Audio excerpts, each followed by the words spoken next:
ശ്രീ ആവണങ്ങാട്ടിൽ കളരിയിൽ പോകാൻ ആഗ്രഹിക്കുന്നവരാണോ നിങ്ങൾ? എങ്കിൽ ഈ വീഡിയോ ഒന്ന് സേവ് ചെയ്ത് വെച്ചോളൂ.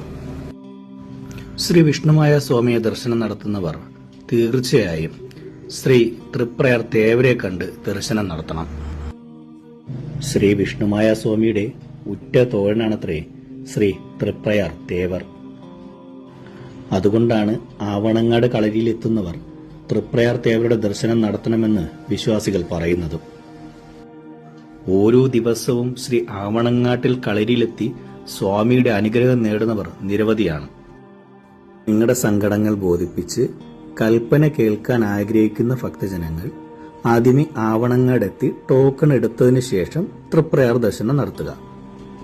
ഒരു ദിവസം 100 പേർക്ക് മാത്രമേ കൽപ്പന കേൾക്കാൻ സാധിക്കൂ. അതുകൊണ്ടാണ് ടോക്കൺ എടുത്ത ശേഷം തൃപ്രയാർ ദർശനം നടത്താൻ പറയുന്നത്. അല്ലാത്ത പക്ഷം തിരിച്ചു വരുമ്പോൾ നമുക്ക് ടോക്കൺ ലഭിക്കണമെന്നില്ല. എല്ലാ ദിവസവും രാവിലെ 11:30 മുതൽ ഏകദേശം വൈകുന്നേരം 4 മണി വരെ ഭക്തർക്ക് അന്നദാനം നടത്തി വരുന്നുണ്ട്. ശ്രീ ആവണങ്ങാട്ടിൽ കളരിയിലെത്തി നമ്മൾ ശരിക്കും ക്ഷേത്ര ദർശനം കഴിഞ്ഞ് പുറത്തിറങ്ങുമ്പോൾ നമുക്ക് മനസ്സിനും ശരീരത്തിനും ഒരു പ്രത്യേകതരം ഒരു പോസിറ്റീവ് എനർജി തന്നെ നമുക്ക് അനുഭവപ്പെടും.